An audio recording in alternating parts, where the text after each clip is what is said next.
waaqni nu kenne ansirraa fagaachuu taa'ii malee taa'ii. Maali egaa singatee miti mukofte? Nakki mukofne. Mee har'a iddoo bashannanaa kana geessituun barbaada. Maarree iddoon bashannanaa yoo barbaadde kunoo asii Finfinneedha baanee feetu farda yaabbattaa feetummoo lagiin hedduu qabnaa hin daaktaa yoo asittis immoo kunoo balbala keenya kanarratti ilaa mana keekii maal fakkaatu jira.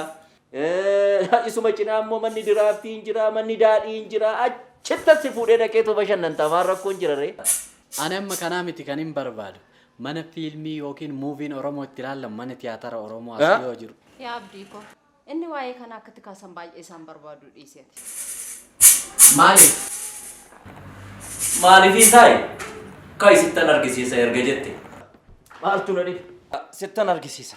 Uffata jijjiiradhu ree? Akkanumatti kootu akkanumatti sitti argisiisa. Maalitti agarsiisuufi?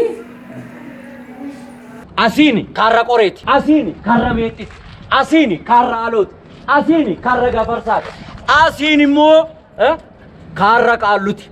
Yoomiin balbala Finfinnee natti agarsiisin jedhe ani iddoo tiyaataraa fi fiilmiin Oromoo itti mul'ifamu mana tiyaataraa fi fiilmii Oromoo itti ilaallamu natti agarsiisin jedhe. Hin qabnu. Ni qabna. Hin qabnu. Kottu sittiin agarsiisa. Bakka abbaa warraan jirretti buna nu waamtani moo yoo? Lakkisa abdii isaan mana tiyaatirri afaan Oromootti agarsiifamu nageessii jedhee rakkisnaan kootu sitti agarsiisaa jedheeni fuudheeni bahe maalitti agarsiisuuf akka ta'e hin beeku. Dora yoo. Akka murtan. Raajinuma qaba obboleessi kiyya kun. Kun maal? Maali gam? Asuma Finfinnee walakkaatti mana tiyaatiraa? Eeyyee. Ilaala?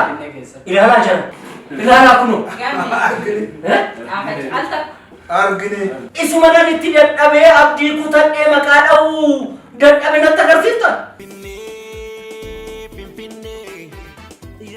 Ijaarsa mana tiyaatiraa kanaaf itti gaafatamummaan siinis anaanis kan hunda keenyaanis. Manni tiyaatiraa Finfinnee keessatti? Eeyyee. Wasiiliin ifuu manni tiyaatiraan ni ijaaramu? Ni ijaaramu malee sirriitti. Finfinnee